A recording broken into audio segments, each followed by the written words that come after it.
Hello दोस्तों, स्वागत है आपका अपने यूट्यूब चैनल विद्याधाम प्लेटफॉर्म पे। तो दोस्तों, आज के इस वीडियो में हम लोग साइंस के वैसे प्रश्न को देखेंगे जो ग्रुप डी के प्रीवियस ईयर के 19 सितंबर 2022 के फर्स्ट शिफ्ट में पूछा गया है। तो यह वीडियो उन सभी के लिए इम्पोर्टेंट हो जाता है जो ग्रुप डी के साथ साथ ALP technician, NTPC, Bihar SSC जैसे प्रतियोगी परीक्षा की तैयारी कर रहे हैं। तो इस वीडियो को आप लोगों को अंत तक जरूर देखना है, क्योंकि प्रीवियस ईयर क्वेश्चन होने के कारण यह सारा क्वेश्चन अति महत्वपूर्ण हो जाता है आने वाले सभी परीक्षा के लिए। तो चलिए हम लोग बिना समय गवाए अपने शुरू करते हैं फर्स्ट क्वेश्चन से। तो हमारा फर्स्ट क्वेश्चन है, यहाँ कह रहा है कि विद्युत ऊर्जा की एक व्यावसायिक इकाई जो है वह क्या है। विद्युत ऊर्जा की एक व्यावसायिक इकाई जो यह कितना जूल के बराबर होता है। ऑप्शन ए है 3.6 into 10 power 5 joule, option B 3.6 into 10 power 6 joule, option C 3.6 into 10 power 8 joule, या ऑप्शन डी है 3.6 into 10 to the power 7 joule. तो इसका राइट आंसर हो जाएगा ऑप्शन बी, यानी कि 3.6 इंटू 10 पावर 6 जूल। चलिए हम लोग नेक्स्ट क्वेश्चन को देखेंगे। कह रहा है कि आधुनिक आवर्त सारणी में किस समूह में केवल एक आध्यात्मिक तत्व है। मतलब कौन सा समूह है जिसमें केवल एक आध्यात्मिक तत्व है। तो ऑप्शन ए 14 है, ऑप्शन बी 16, ऑप्शन सी 17, या ऑप्शन डी 15। तो इसका राइट आंसर हो जाएगा ऑप्शन ए, यानी कि समूह 14 में जो है केवल एक आध्यात्मिक तत्व है। चलिए नेक्स्ट क्वेश्चन को देखेंगे कि मासिक धर्म के दौरान जो है वह क्या होता है। ऑप्शन ए अंडाशय से एक परिपक्व अंडा निकलता है, ऑप्शन बी गर्भाशय की परत झड़ जाती है, ऑप्शन सी है गर्भाशय की दीवार संवहनी बन जाती है, या ऑप्शन डी है डिंब का निषेचन जो है वह विफल हो जाता है। तो इसका राइट आंसर हो जाएगा ऑप्शन बी, यानी कि गर्भाशय की परत जो है वह झड़ जाती है। चलिए हम लोग नेक्स्ट क्वेश्चन को देखेंगे। कह रहा है कि एड्स के संबंध में बताना है कि एड्स के संबंध में इनमें से कौन सा गलत जो है वो गलत है, यानी कि इसमें से गलत ऑप्शन को चूज करना है। ऑप्शन ए कह रहा है कि सिरिंज द्वारा दवा लेने हेतु उपयोग की जाने वाली सिरिंज को साझा करने से एक संक्रमित व्यक्ति से एक सामान्य व्यक्ति में इस विषाणु का संक्रमण होता है। यहाँ पे विष्णु ये मतलब गलत टाइप हो गया, यहाँ पे विषाणु होगा। चलिए ऑप्शन बी कह रहा है कि इस विषाणु का संक्रमण एचआईवी संक्रमित व्यक्ति के साथ यौन संपर्क के माध्यम से हो सकता है, या ऑप्शन बी है कि इससे विषाणु का संक्रमण एचआईवी संक्रमित व्यक्ति से हाथ मिलाने से हो सकता है, या ऑप्शन डी है कि इस विषाणु का संक्रमण जो है वह स्तनपान के जरिए संक्रमित माँ से शिशु में हो सकता है। तो इसका राइट आंसर हो जाएगा ऑप्शन सी, यानी कि इस विषाणु का संक्रमण एचआईवी संक्रमित व्यक्ति से हाथ मिलाने से हो सकता है। चलिए तो अब नेक्स्ट क्वेश्चन हम लोग देखेंगे। यह कह रहा है कि एक लवण को पानी में घोला जाता है और इस लवण के विलयन का पीएच एक सार्थक सूचक पत्र से मापा जाता है। यदि विलयन का पीएच 7 से अधिक है तो लवण जो है वह क्या होने की संभावना है, यानी NH4Cl, Na2SO4, KCl या K2CO3। तो इसका राइट आंसर हो जाएगा ऑप्शन डी, यानी कि K2CO3। चलिए नेक्स्ट क्वेश्चन को हम लोग देखेंगे। कह रहा है कि डैश के कारण जो है जब प्रकाश किसी माध्यम के निलंबित कणों से होकर गुजरता है तो प्रकाश का कुछ भाग जो है वह अवशोषित होता है और सभी दिशाओं में उत्सर्जित होता है। यानी कि कह रहा है कि किसके कारण जो है जब प्रकाश किसी माध्यम के निलंबित कणों से होकर गुजरता है तो प्रकाश का कुछ भाग अवशोषित होता है और सभी दिशा में उत्सर्जित होता है। यानी ऑप्शन ए जो है इसका प्रकाश के प्रकीर्णन, ऑप्शन बी प्रकाश के अपवर्तन, ऑप्शन सी प्रकाश के परावर्तन, या ऑप्शन डी प्रकाश के वर्ण विक्षेपण। तो इसका राइट आंसर हो जाएगा ऑप्शन ए, यानी कि प्रकाश के प्रकीर्णन के कारण होता है। चलिए हम नेक्स्ट क्वेश्चन को देखेंगे। 7 नंबर यहाँ कह रहा है कि संतृप्त कार्बन यौगिकों के संबंध में इनमें से कौन सा कथन सत्य है, बताना है। ऑप्शन ए कह रहा है कि इसमें केवल कार्बन कार्बन एकल बंध होता है, ऑप्शन बी कह रहा है कि इसमें केवल द्विबंध और त्रिबंध यानी दोनों होता है, ऑप्शन सी कह रहा है कि इनमें केवल कार्बन कार्बन द्विबंध होता है, और ऑप्शन डी इनमें केवल कार्बन कार्बन त्रिबंध होता है। तो इसका राइट आंसर हो जाएगा ऑप्शन ए, यानी कि इनमें जो है केवल कार्बन कार्बन यानी एकल बंध होता है। तो यह हमारा राइट आंसर हो जाएगा। चलिए नेक्स्ट क्वेश्चन को हम लोग देखेंगे। यह कह रहा है कि मान लीजिए एक प्रोटॉन नीचे की दिशा में जब एक समान चुंबकीय क्षेत्र में जो है वह प्रोटॉन करने के पूर्व की ओर गति करता है और प्रोटॉन का कार्य करने वाले बल की दिशा में जो है ये क्या होगा। यानी कि एक बार पढ़ लेते हैं। यह कह रहा है कि मान लीजिए कि एक प्रोटॉन नीचे की दिशा में एक समान चुंबकीय क्षेत्र में जो है वह प्रवेश करके पूर्व की ओर गति करता है, तो प्रोटॉन पर कार्य करने वाले बल की जो दिशा है वह क्या होगी। तो इसका ऑप्शन है पूर्व की ओर होगा, ऑप्शन बी दक्षिण की ओर होगा, ऑप्शन सी उत्तर की ओर होगा, या ऑप्शन डी पश्चिम की ओर होगा। तो इसका राइट आंसर हो जाएगा ऑप्शन सी, यानी कि उत्तर की ओर होगा। चलिए नेक्स्ट क्वेश्चन को हम लोग देख लेते हैं। कह रहा है कि पर्यावरण के विभिन्न घटकों के बीच ऊर्जा के प्रवाह के संबंध में इनमें से कौन सा कथन जो है वह सत्य है, कौन सा कथन जो है वह गलत है, सो बताना है। तो ऑप्शन ए है प्रत्येक कोशीय स्तर पर्यावरण के ऊष्मा के रूप में कुछ ऊर्जा का क्षय करता है। ऑप्शन बी ऊर्जा का प्रवाह एक दिशीय होता है। ऑप्शन सी प्रत्येक कोशीय स्तर पर मौजूद कार्बनिक पदार्थों की मात्रा 10% होती है। या ऑप्शन डी है हरे पौधे पट्टियों पर पड़ने वाले सौर ऊर्जा में से लगभग 10% को अवशोषित करते हैं। तो इसका राइट आंसर हो जाएगा यही, यानी कि ऑप्शन डी, यानी कि हरे पौधे जो है पट्टियों पर पड़ने वाले सौर ऊर्जा में से लगभग 10% को अवशोषित करता है।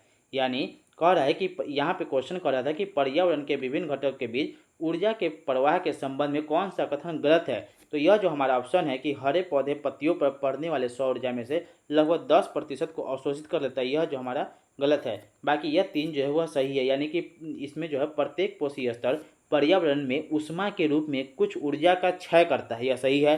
दूसरा नंबर कह रहा है कि ऊर्जा का प्रवाह एक दिशीय होता है, यानी कि ये भी सही है।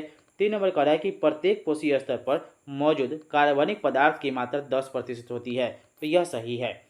चलिए हम लोग नेक्स्ट क्वेश्चन को देखेंगे। कह रहा है कि किशोरावस्था, किशोरावस्था जो है लगभग 11 वर्ष की आयु से शुरू होती है और यह मतलब किस वर्ष की आयु तक रहती है।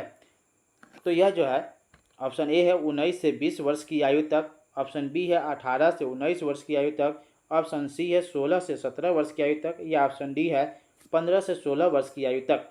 तो इसका राइट आंसर हो जाएगा 18 या 19 वर्ष की आयु तक। यानी कि किशोरावस्था की जो लगभग जो शुरू होती है उम्र वह 11 वर्ष से लेकर 18 से या 19 वर्ष तक की आयु तक जो यह रहता है। चलिए हम लोग नेक्स्ट क्वेश्चन को देखेंगे। यह कह रहा है कि सोडियम का संकेत जो है क्या होता है। तो आप लोगों को पता ही होगा, इसका सोडियम का संकेत जो है वह Na होता है। चलिए, और सोडियम का जो परमाणु संख्या है वह 11 होता है। चलिए हम नेक्स्ट क्वेश्चन को देखेंगे। कह रहा है कि आयनिक यौगिक में विद्युत चालकता के संबंध में जो है इनमें से कौन सा कथन सही है, यह बताना है। तो ऑप्शन ए कह रहा है कि आयनिक यौगिक ठोस एवं गलित दोनों अवस्था में विद्युत का चालन करते हैं। ऑप्शन बी आयनिक यौगिक गलित अवस्था में विद्युत का चालन करते हैं किंतु ठोस अवस्था में नहीं करते हैं। ऑप्शन सी आयनिक यौगिक ठोस एवं गलित दोनों अवस्था में विद्युत का कुचालक होते हैं। और ऑप्शन डी है कि आयनिक यौगिक जो है वह ठोस अवस्था में विद्युत का चालन करते हैं किंतु गलित अवस्था में नहीं करते हैं। तो इसका राइट आंसर हो जाएगा ऑप्शन बी, यानी कि आयनिक यौगिक जो है वह गलित अवस्था में विद्युत का चालन करते हैं किंतु ठोस अवस्था में नहीं करते हैं। चलिए, तो यह हमारा राइट आंसर हो जाएगा। चलिए नेक्स्ट क्वेश्चन को हम लोग देखेंगे। यहाँ कह रहा है कि मतलब किसके बीच की दूरी गोलीय दर्पण की वक्रता त्रिज्या कहलाती है। ऑप्शन ए है वक्रता केंद्र और अनंत के बीच की दूरी, ऑप्शन बी है वक्रता केंद्र और ध्रुव के बीच की दूरी, ऑप्शन सी है मुख्य फोकस और वक्रता केंद्र, और ऑप्शन डी है ध्रुव और मुख्य फोकस। तो इसका राइट आंसर हो जाएगा वक्रता केंद्र और ध्रुव, यानी वक्रता केंद्र और ध्रुव के बीच की दूरी जो है वो गोलीय दर्पण की वक्रता त्रिज्या कहलाती है। चलिए हम लोग नेक्स्ट क्वेश्चन को देखेंगे। 14 नंबर। और दोस्तों आप लोगों को यह वीडियो कैसा लग रहा है कमेंट में ज़रूर बताइएगा और इस वीडियो को सब्सक्राइब कर दीजिएगा ताकि हम आप लोगों के लिए और अच्छा से अच्छा क्वेश्चन ला सके। चलिए तो हम लोग नेक्स्ट क्वेश्चन को देखेंगे। यहाँ कह रहा है कि इनमें से कौन सा रंग जो है आँखों को एक विशिष्ट रंग प्रदान करने के लिए उत्तरदायी है? Option A cornea, option B iris, option C retina या ऑप्शन डी लेंस। तो इसका राइट आंसर हो जाएगा ऑप्शन बी यानी कि आइरिस। आइरिस का रंग जो है वह आँखों की एक विशिष्ट रंग प्रदान करने के लिए उत्तरदायी होता है। चलिए हम लोग नेक्स्ट क्वेश्चन को देखेंगे। नेक्स्ट क्वेश्चन हमारा कह रहा है कि यदि एक पिन को किसी अभिसारी लेंस के सामने 20 सेंटीमीटर की दूरी पर रखा जाता है तो अभिसारी लेंस एक प्रतिबिंब निर्मित करता है जो वास्तविक, उल्टा और वस्तु के समान आकार का होता है। तो लेंस की क्षमता ज्ञात करना है। तो इसका राइट आंसर हो जाएगा ऑप्शन बी यानी कि प्लस डी 10D हो जाएगा, यानी f/2 करके यह निकालता है।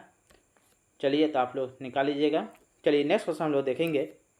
यह कह रहा है कि जब हम सामान्य श्वसन के दौरान उच्च श्वसन करते हैं तो क्या होता है? ऑप्शन ए फेफड़ा सिकुड़ जाता है, ऑप्शन बी डायफ्राम चपटा हो जाता है, ऑप्शन सी शरीर से कार्बन डाइऑक्साइड पूर्णतः निकल जाता है या ऑप्शन डी फेफड़ों में हवा की एक अवशिष्ट मात्रा बनी रहती है।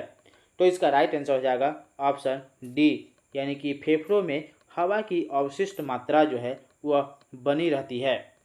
चलिए हम नेक्स्ट क्वेश्चन को देखेंगे। नेक्स्ट क्वेश्चन कह रहा है कि जब एक यहाँ पे जो हुआ क्वेश्चन है, यहाँ पे लेड नाइट्रेट होगा, यहाँ पे ये गलत हो गया, ठीक है, यहाँ पे लेड नाइट्रेट, ठीक है।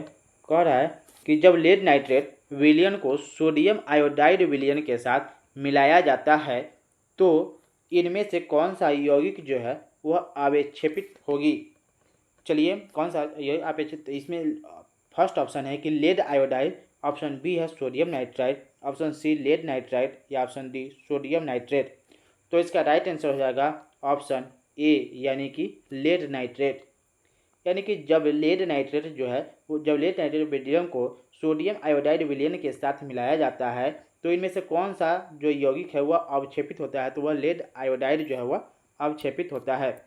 चलिए नेक्स्ट क्वेश्चन को देखेंगे कि कह रहा है कि धारावाही परिनालिका द्वारा उत्पन्न चुंबकीय क्षेत्र की दिशा जो है वह क्या होता है? ऑप्शन ए परिनालिका के अक्ष के लंबवत, ऑप्शन बी धारा की दिशा के समानांतर, ऑप्शन सी परिनालिका के अक्ष के समानांतर या ऑप्शन डी है परिनालिका के व्यास के समानांतर। तो इसका राइट आंसर हो जाएगा ऑप्शन सी यानी परिनालिका के अक्ष के समानांतर। चलिए नेक्स्ट क्वेश्चन को हम लोग देखेंगे। कह रहा है कि एक विद्युत परिपथ में 4 एक समान बल्ब एक दूसरे के साथ समानांतर क्रम में 10 वोल्ट बैटरी के साथ जो है वह संयोजित है। जब सभी 4 बल्ब चमकते हैं तो 4 एम्पियर की धारा जो वो दर्ज की जाती है। तो परिपथ में 6 शक्ति और प्रत्येक बल्ब का प्रतिरोध जो है वह क्रमशः क्या होगा? तो इसका राइट आंसर हो जाएगा ऑप्शन सी यानी 25.6 वाट और 1.6 ओम होगा। चलिए हम लोग नेक्स्ट क्वेश्चन को देखेंगे और यह हमारा आज का लास्ट क्वेश्चन है।